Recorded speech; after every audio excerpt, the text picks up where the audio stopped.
Tomar todos sus lugares en esta. Gracias. Está encendido. Están encendidos. Dios les bendiga en esta mañana. Pueden saludar a la persona que está a su lado. Esto es porque de alguna manera, ustedes saben, levantamos nuestras manos, cerramos nuestros ojos, no sabemos quién llegó después, ¿verdad?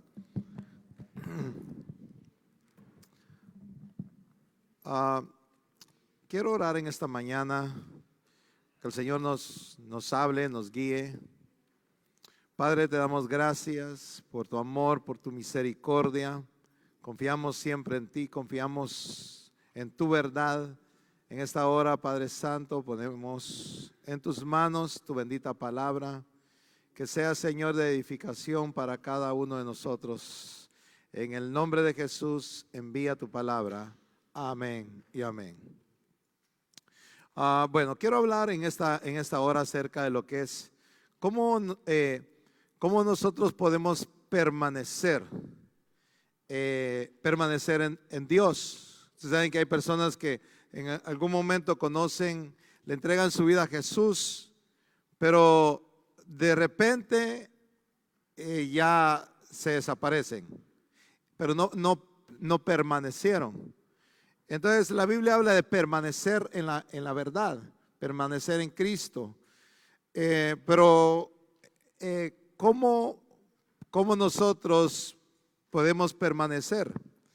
¿Cómo podemos estar de alguna manera cerca de Dios, en relación con nuestro Dios? Y quiero dar algunos ejemplos en esta mañana.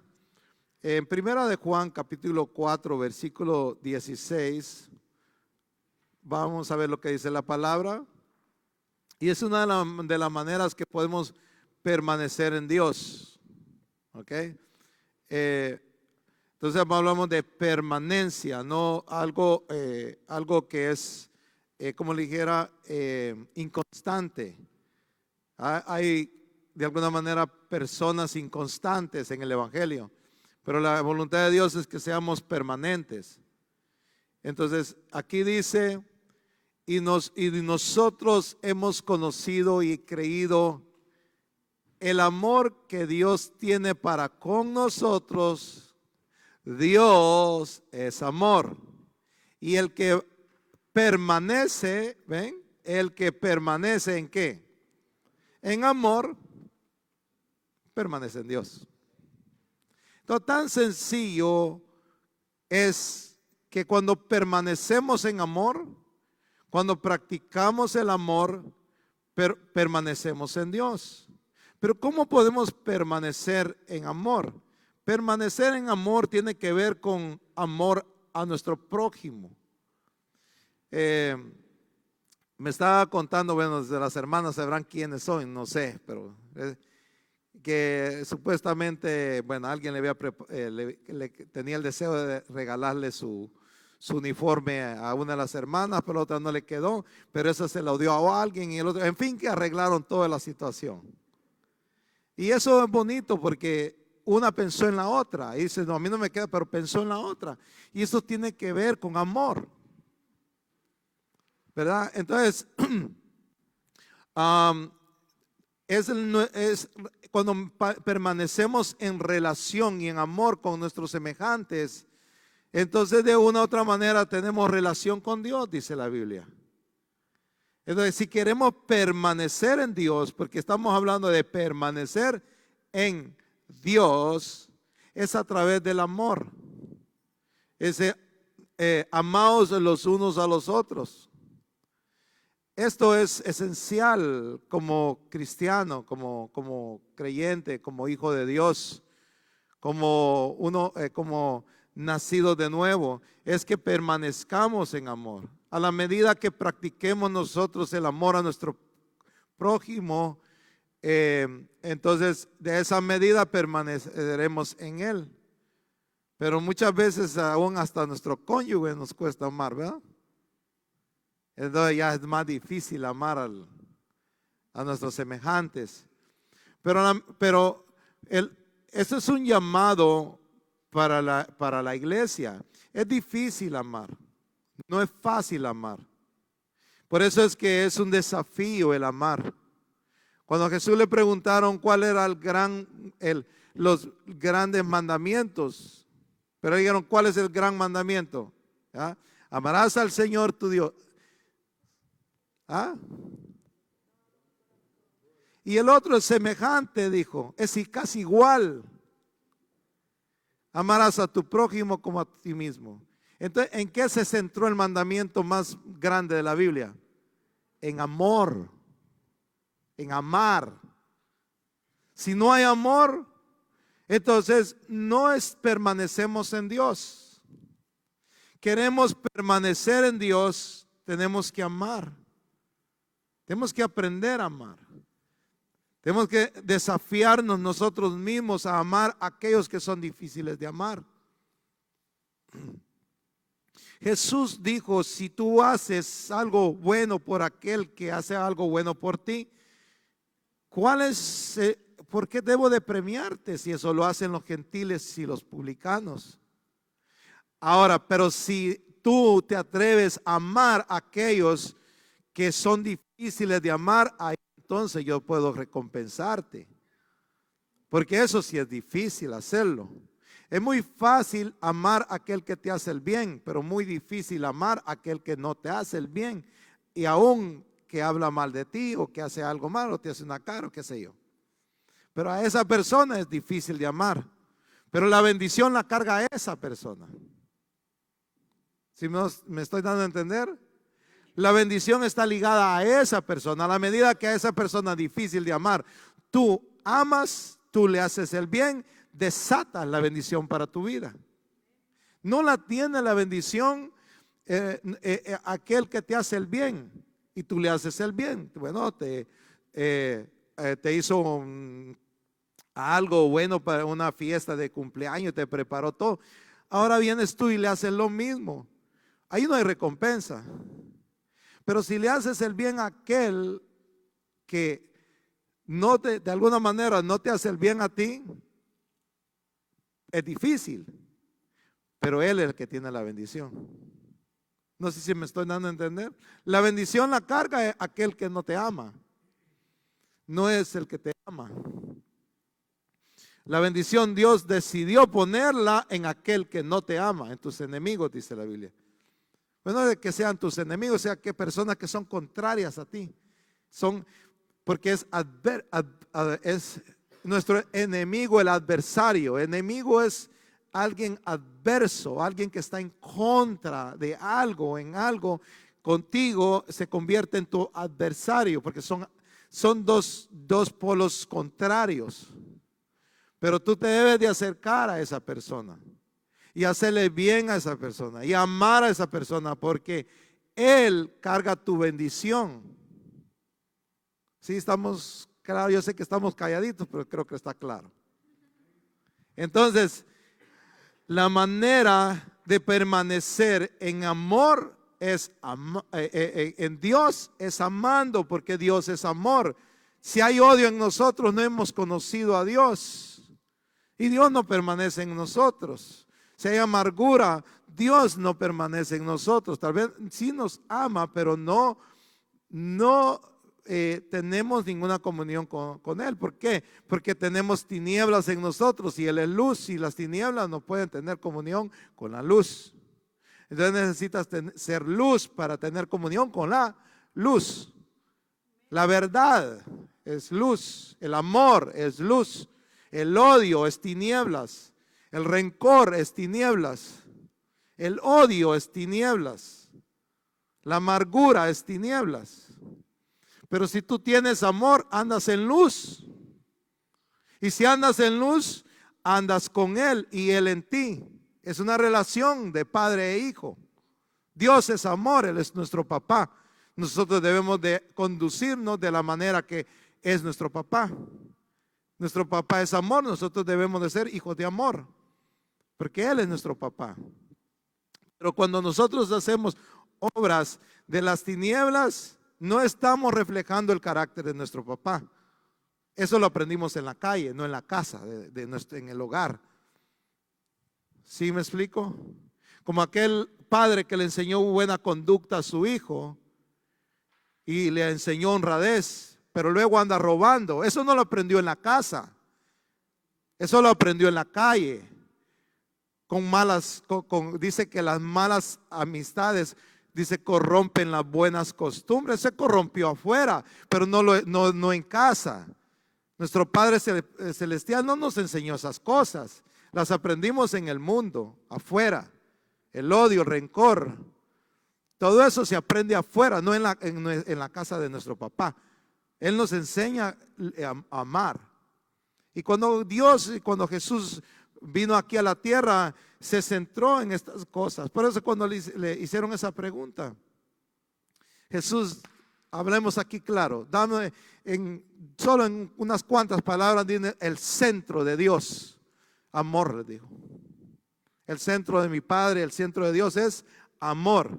Tú amas, conociste a Dios. Odias, desconoces a Dios. Dios no tiene relación contigo. A la medida que amemos, vamos a tener una relación con Él. Vamos a permanecer en Él y Él en nosotros. Es una relación de padre e hijo. Primera de Juan, capítulo 4, versículo 12. Dice, nadie ha visto jamás a Dios. Es un Dios que no lo podemos ver. Él es espíritu. Un día lo veremos cara a cara, pero hoy no podemos verlo. Y hay muchas razones. Imaginen que se presentara a Dios hoy a nosotros.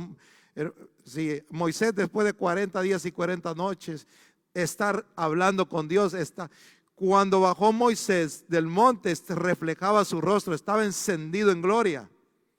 Y en esa medida de gloria, Moisés le dijo, quiero ver tu rostro. Le dijo, no podés, te vas a morir. Imaginen nosotros, si apenas oramos 10 minutos, si apenas leemos un capítulo al día y queremos ver a Dios, nos morimos.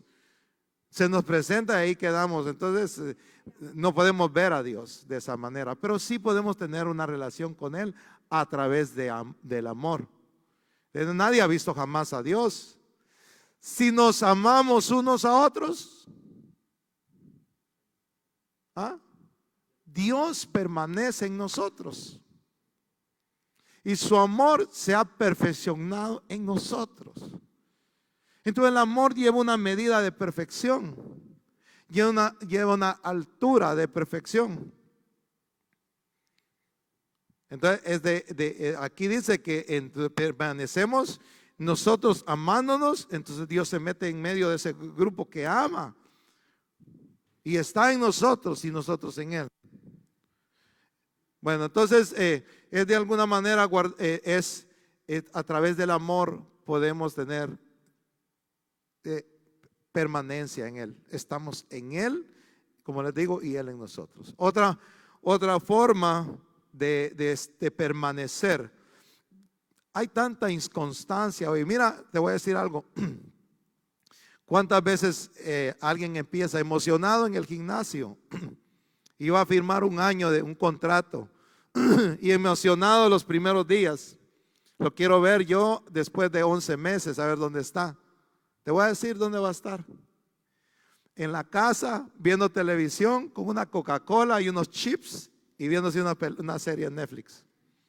Pero no en el gimnasio. ¿Por qué? Porque se necesita permanencia para estar en el gimnasio.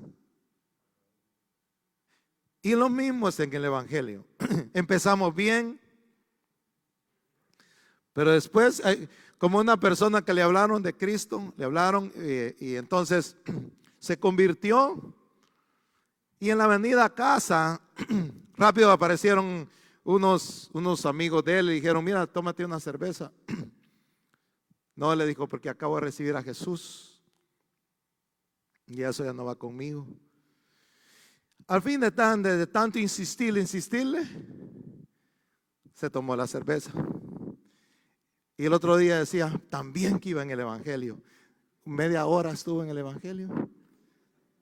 Entonces, esto no es de media hora, es de permanecer. Permanencia. Bueno, primera de Juan, capítulo 3, versículo 24, dice, otra manera de permanecer. ¿cuántos queremos permanecer en Él y que Él permanezca en nosotros? Esta palabra de permanecer es cuando Dios hace morada en nosotros. Con una persona inconstante, Dios no hace morada. Lo ama, lo protege, pero no hace morada. Porque el hacer morada tiene que ver, Dios no es un Dios que es un Dios de permanencia. O sea, va a ser morada porque la persona ya se definió. Y viene Dios y hace morada en esa persona. Porque dice que nosotros somos templo y morada del Espíritu Santo. Pero tiene que ver con permanencia, permanecer. O sea, bueno. Entonces acá dice, y el que guarda sus mandamientos, entonces permanece en Dios. ¿Ven? Quiero que noten no es un jueguito de palabras, déjame decirlo de esta manera, jueguito de palabras, pero es una realidad y una verdad. ¿Ve? Eso es Dios en Él y Él en Dios y como Jesús decía, yo en mi Padre y el Padre en mí. Y yo en ustedes y ustedes en mí. Entonces todos tenemos una relación de familia. Dice, el que guarda sus mandamientos, ¿qué sucede? Permanece en Dios. ¿Ven? Y aquí vuelve a aparecer esta palabra. Y Dios en él. Y en esto sabemos que Él permanece en nosotros por el Espíritu que nos ha dado. Porque y somos templo y morada del Espíritu Santo cuando viene a nosotros. Pero entonces la manera de que Él permanece, dice, es guardando sus mandamientos. Entonces aquel que guarda sus mandamientos es aquel que permanece en Dios. Es una manera de tener relación con un Dios que no podemos ver, pero podemos tener relación con Él a través de guardar sus mandamientos. Luego dice Salmos capítulo 111, versículo 10. Dice, el principio de la sabiduría es el temor al Señor. Buen entendimiento tienen todos los que practican sus mandamientos. Su loor permanece para siempre. ¿En dónde permanece el loor? En aquel que practica sus mandamientos. Entonces su loor permanece en nosotros. En realidad es toda su gracia, todo su amor, todo lo que Dios nos da, esa gracia la pone sobre nosotros, la bendición la pone sobre nosotros. Cuando guardamos y practicamos sus mandamientos. Entonces, vamos viendo dos formas de permanecer en Dios. ¿Cuántos queremos permanecer en Dios? Entonces, una de ellas es que permanezcamos en el amor. Dos es que guardemos sus mandamientos. Si quebrantamos sus mandamientos, no permanecemos. En ese momento realmente quebramos nuestra relación. Y hay que ir en un proceso para restaurar nuestra relación. Porque el que peca, de todas maneras, dice Dios, ¿cuántas veces cae el justo? 7 veces será levantado. Y si alguien ha pecado, que tiene abogado con el Padre. Hay una manera de volver a restablecer esta relación. Dice, no contristéis al Espíritu Santo, entonces se apaga. Pero hace una manera volverlo a encender. Entonces, siempre hay una forma de volver a, a restablecer esa relación. Pero cuando quebrantamos los mandamientos, se rompe esa relación. Estaba Adán en el huerto y miraba a Dios, conocía a Dios, hablaba con Dios. Y todo iba muy bien en el huerto. Hasta que quebrantó un mandamiento. ¿Cuál? El que le había dicho de ese árbol no comas. ¿Qué hizo? Comió de ese árbol y quebró un mandamiento. ¿Y qué pasó? Quebró la relación que tenía. ¿Por qué? Porque quebró un mandamiento. Cuando quebramos los mandamientos, rompemos los mandamientos de Dios, entonces quebramos nuestra relación con Él. Entonces, por eso es importante que permanezcamos nosotros practicando su palabra, sus mandamientos.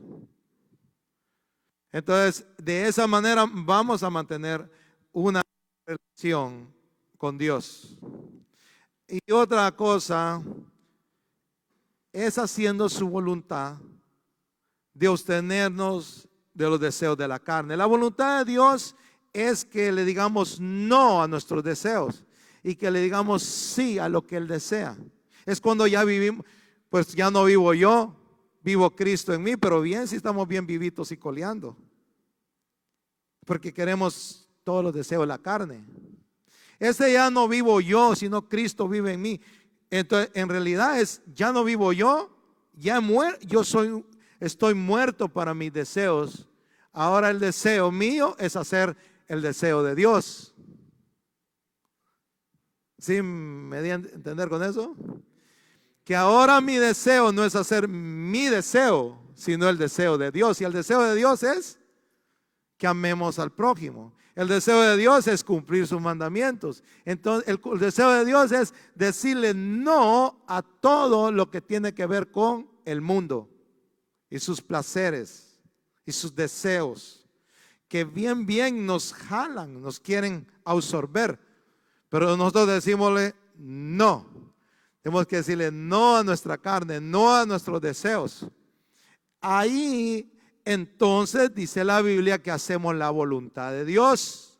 Y entonces viene Dios y entonces hace morada con nosotros y nosotros permanecemos en Él. Entonces dice, primera de Juan 2:17.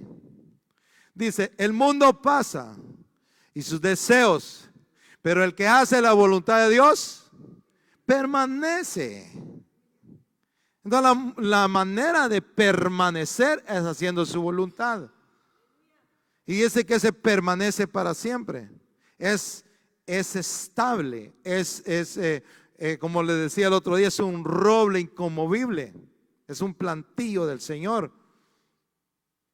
Pero aquí dice, entonces dice el mundo pasa, es pasajero.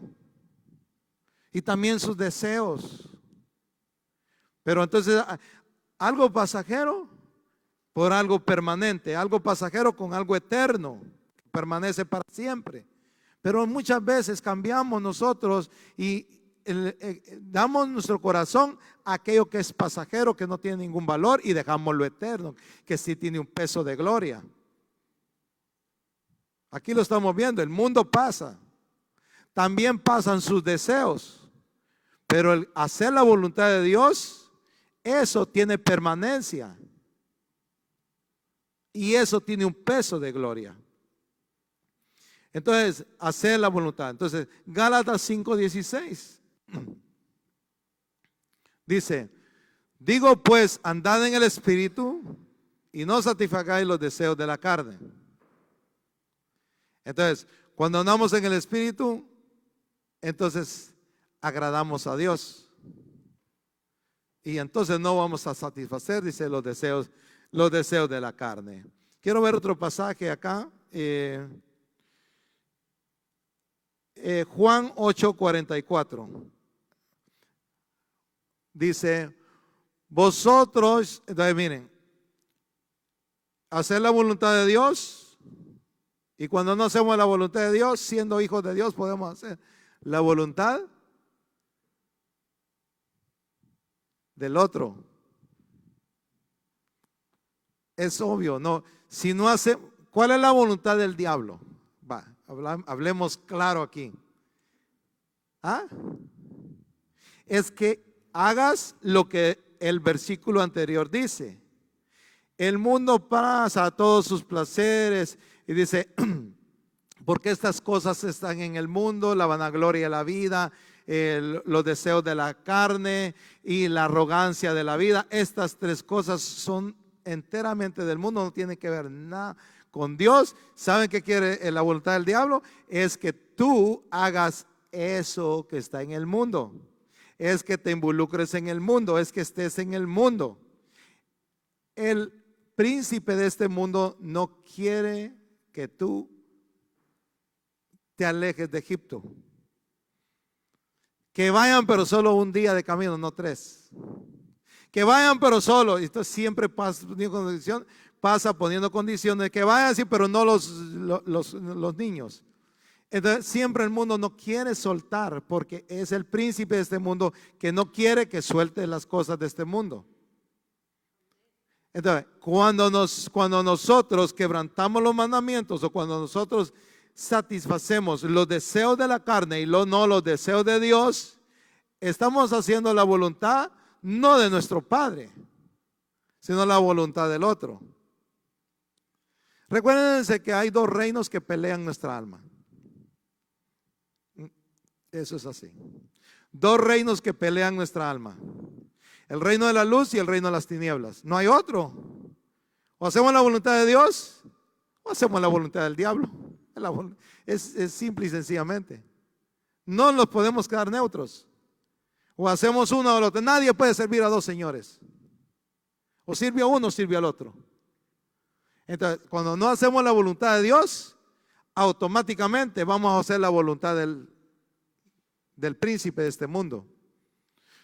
Vean lo que dice acá: vosotros sois de vuestro padre el diablo, no nosotros. Y aquí lo que quiero tomar es el principio de hacer los deseos, porque aquí estos sí eran hijos del diablo. Es verdad, así que Jesús les dijo: ustedes dicen que son padres, eran judíos, y si ustedes dicen que son padres, son hijos de Abraham, pero yo les voy a decir la realidad de ustedes: ustedes no son hijos de Abraham, ustedes, su papá es el diablo, porque hacen las obras del diablo, porque si fueran hijos de Abraham, las obras de Abraham hicieran. Entonces, como hijos, nosotros tenemos que hacer la voluntad de nuestro papá, no la voluntad del diablo. Vosotros sois de vuestro padre el diablo, y como son del diablo, los deseos de vuestro padre queréis hacer, los deseos de él queréis hacer. Porque él ha sido homicida desde el principio y no ha permanecido en la verdad. Entonces el que permanece en la verdad no le da su voluntad al diablo. Entonces tiene que ver con permanencia, porque no hay verdad en él. Cuando habla mentira, de lo suyo habla. Por eso cuando Dios habla, de la verdad habla, y lo que habla Dios no es mentira. Y por eso las promesas de Dios son fieles para nosotros, pero nosotros somos los que no las activamos ni las creemos. Pero Dios no puede mentir, porque la naturaleza de él habla mentira. Su naturaleza es hablar mentira. Y le dice a la gente: dame tu alma, yo te voy a bendecir. Es mentira, porque no termina siendo bendecido. Lo que sucede es que le dio dinero, pero le quitó toda la familia y la destruyó. Eso no es bendición, eso es mentira. Pero atrapa a la gente con esa mentira. ¿Cuántos hoy, hermanos, tantos artistas? Le voy a decir algo: el 90%, o si no dijera el 100% de los artistas que ustedes miran ahí que están hasta el tope de la fama, le han vendido su alma al diablo. Y el que los tiene arriba no son ni sus talentos, sino Entonces dice: y cuando habla mentira, lo suyo habla, porque es mentiroso y padre de mentira. Y nuestro Padre es Padre de la verdad. Y cuando andamos en la verdad, permanecemos en él. Entonces, haciendo la voluntad de Dios, abstenernos de los placeres de nuestra carne. Cuando las hacemos, entramos en el otro, en la otra esfera que no nos conviene. Y yo quiero ir terminando ya. cuando participemos, esto lo voy a enseñar acá porque aquí lo dice, que hay comunión con Él y permanecemos también en Él.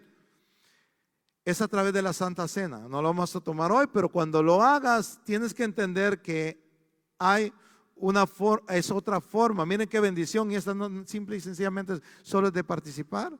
Las otras requiere de un esfuerzo, ¿o no? Pero hay bendiciones que Dios nos ha dado solo de tomarlas. Es como el padre le dice al hijo, mira, te voy a regalar este y este, pero este no te lo regalo, me lo vas a pagar. Entonces hay cosas que demandan esfuerzo y hay cosas que Dios las da por gracia. Y esta es por gracia. Lo único que tenemos que hacer es hacerlo. Es a través de la Santa Cena. Mira lo que dice el libro de Juan 6:56. El que come mi carne y bebe mi sangre, ¿qué dice? En mí permanece, y yo en él. ¿Ven esa relación de él, yo en él y él en mí? Es una relación. ¿Cuándo?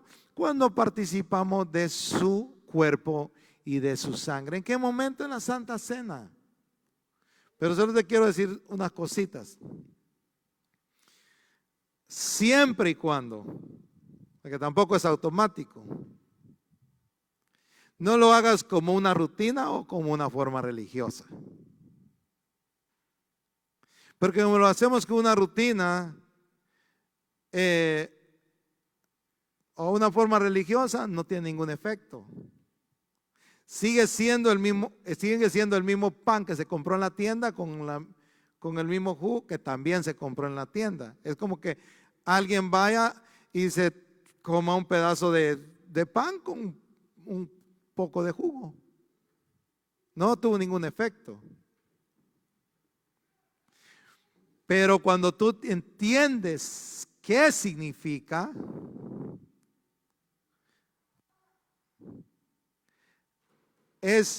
y no lo quieres hacer, te voy a decir por qué no lo quieres hacer.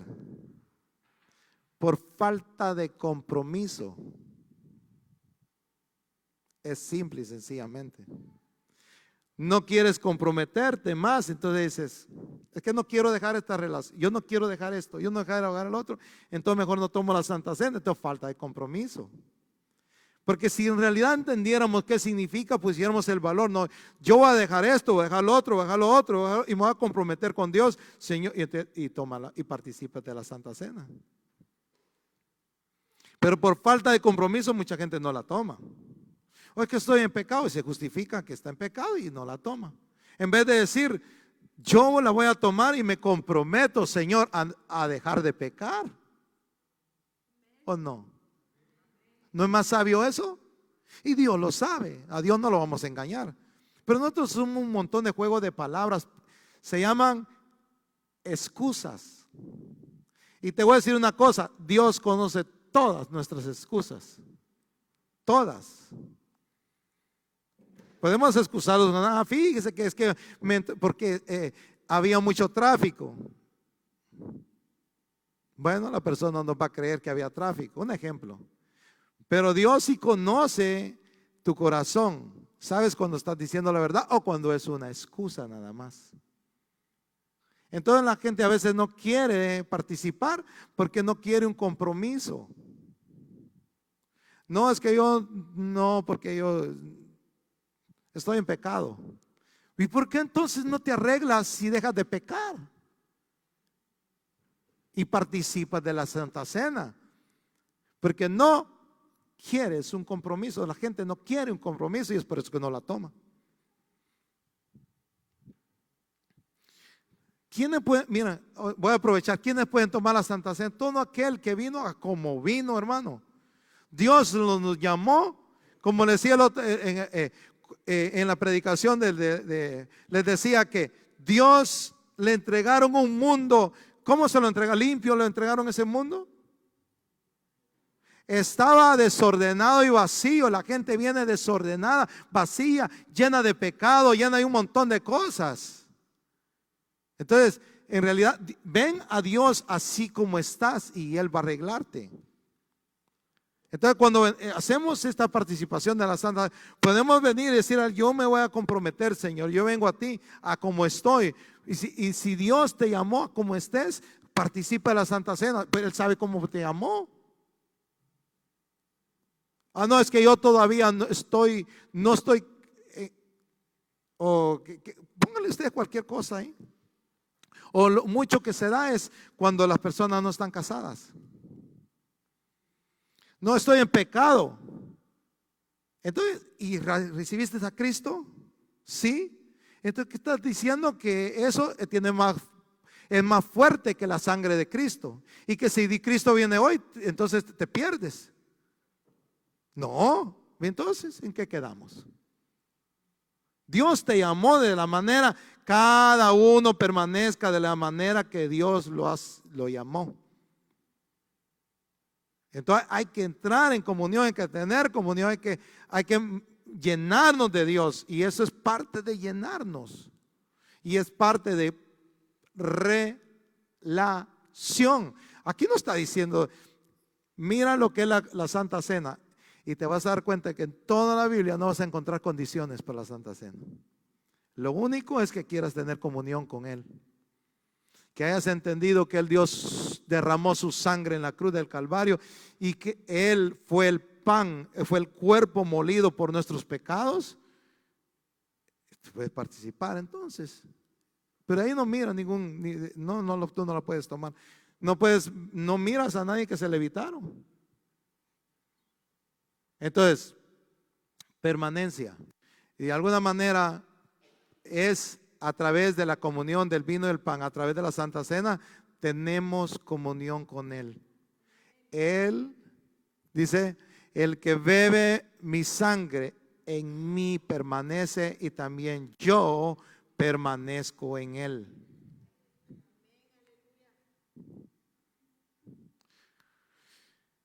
Y ya, este es el último versículo. Primera de Juan 4:15. Todo aquel que confiesa a Jesús, que dice que Jesús es el Hijo de Dios, Dios permanece en Él y Él en Dios. No es tanto de que diga, entonces voy a confesar, yo confieso así calladito, yo confieso que Jesús es el Señor. No, confesar lo que que declares con tu boca. Cuando tú te llenas de Dios, tú vas a hablar de Dios. Le vas a decir a otras personas acerca de Dios, le vas a hablar de las grandezas que Dios ha hecho en tu vida. Eso estás confesando a Jesús como tu Salvador, confesando que Jesús es Dios, creyendo, hablándole a otras personas. De cuando tú le hablas a otras personas, entonces Dios viene y tiene comunión contigo y tú con Él. Porque estás cumpliendo también el mandamiento de amar a tu prójimo. Amén. ¿Quedamos muy claritos en esta mañana? Amén. Vamos a ponernos de pie, vamos a orar. Padre, te damos gracias por tu amor, por tu misericordia. En esta mañana, Señor, gracias por tu pueblo. Gracias, Señor, porque a través de Jesucristo nos has dado, Señor, esa relación que rompió Adán. Ahora en Cristo Jesús ha sido restablecida. Es nuestro puente, es nuestra conexión contigo, Padre. Es nuestro Señor Jesucristo que dio su vida por nuestros pecados. Y ahora podemos